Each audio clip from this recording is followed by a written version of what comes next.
Hi everyone, Assalamualaikum. Welcome to Shazia Tamil Kitchen.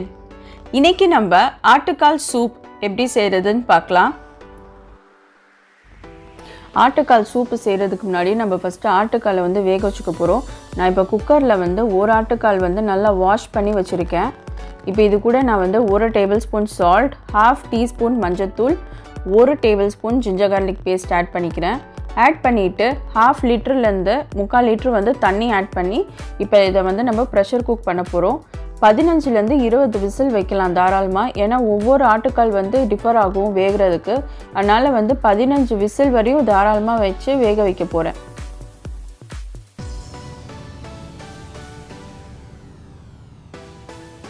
இப்போ பார்த்தீங்கன்னா 20 whistle கிட்ட நான் விட்டுட்டேன், நல்லா வேகட்டும்னு சொல்லிட்டு. இப்போ தான் நான் ஓப்பன் பண்ணுறேன். ப்ரெஷர்லாம் அடங்கிட்டோன்னே நல்லாவே வெந்துருச்சு ஆட்டுக்கால். இப்போ இதை ஒரு பவுலுக்கு நம்ம மாற்றிக்கலாம்.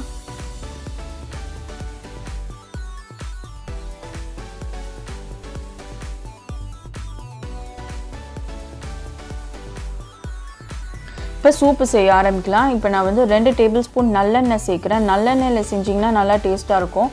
இப்போ 7-8 சின்ன வெங்காயம், 1 தக்காளி, 3 பச்சை மிளகாய் வச்சுருக்கேன். ஃபஸ்ட்டு வெங்காயமும் பச்சை மிளகாயும் சேர்த்து நல்லா வதக்கி விட்டுக்கலாம்.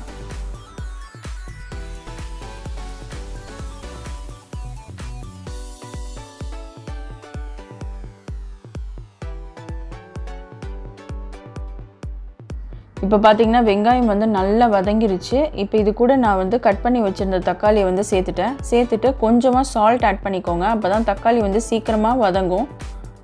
அதுக்காக கொஞ்சமாக சால்ட் ஆட் பண்ணிக்கிறேன். ஆட் பண்ணிவிட்டு தக்காளி நல்லா வதங்குற வரையும் நம்ம வதக்கி விட்டுக்கணும்.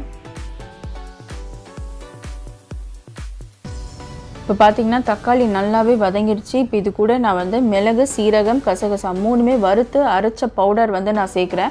அது நான் 2 டேபிள்ஸ்பூன் சேர்க்குறேன். உங்கள்கிட்ட கசகசா இல்லைன்னா நீங்கள் மிளகு, சீரகம் மட்டும் வறுத்துட்டு அதை பவுடர் பண்ணி அதை சேர்த்துக்கலாம். இப்போ அது கூட நான் 2 ஸ்பூன் தனியாத்தூள் சேர்த்துருக்கேன். 2 ஸ்பூன் பெப்பர் பவுடர் சேர்க்குறேன். நம்ம இதில் சில்லி பவுடர்லாம் சேர்க்க போகிறது கிடையாது. அதனால் பெப்பர் தான் நல்லா சேர்க்கலாம், நல்லாயிருக்கும் சூப்புக்கு. சேர்த்துட்டு ஒரு 2 நிமிஷம் நல்லா எண்ணெயில் வதக்கி விட்டுக்கோங்க. பார்த்திங்கன்னா நல்லா ஒரு 2 நிமிஷம் வதக்கியாச்சு. இப்போ நம்ம கால் வேக வச்சதை அந்த தண்ணியோடு நம்ம இதில் சேர்த்துக்கலாம். சேர்த்துட்டு ஒரு வாட்டி நல்லா மிக்ஸ் பண்ணி விட்டுருங்க. இந்த மசாலாவும் அந்த தண்ணி எல்லாமே நல்லா கலந்து விட்டுருங்க. கலந்து விட்டுட்டு ஒரு 5லேருந்து 10 நிமிஷம் நல்லா இதை நம்ம கொதிக்க வைக்க போகிறோம்.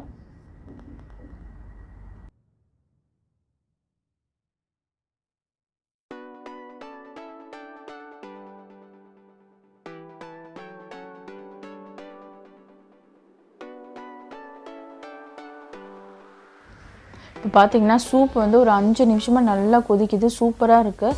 இப்போ நான் ஃபைனல் டச்சாக நான் 2லேருந்து 3 டேபிள்ஸ்பூன் க்ரஷ்டு பெப்பர் சேர்த்துக்கிறேன்.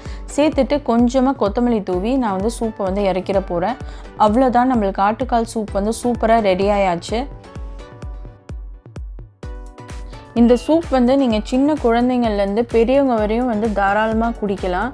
ரொம்ப ஹெல்த்தியாக ஒரு சூப் இது. இந்த சூப்பு நீங்கள் குடித்ததே இல்லை, நான் டேஸ்ட் பண்ணதே இல்லை ஆட்டுக்கால் சூப்னால், கண்டிப்பாக இந்த ரெசிபி போய் மறக்காமல் செஞ்சு பாருங்கள். எல்லாருக்குமே ரொம்பவே பிடிக்கும்.